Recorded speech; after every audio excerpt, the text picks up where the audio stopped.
যেমন করে হোক বন্ধুর বাড়ি যে তোকে যেতে হবে সখী।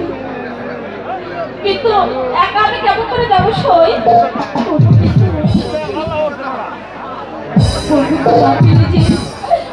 আমি আত্মহত্যা করবো সখী। এসব তুমি কি বলছো সখী? বলছি সখী, বন্ধু আমার যদি সবাই না আসে তাহলে বল বলল আমি কার বলে দেব?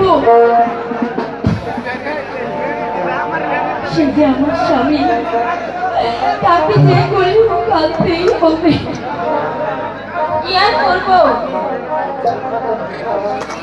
আমার শরীর মুখে এত ফুটানো হলে আমার কিন্তু এই কাজটা করতে হবে সখী। ঠিক আছে সখী, তুই থাক, আমি এই কাজটা করেই আসছি। ঠিক আছে সখী, তাড়াতাড়ি আসছি।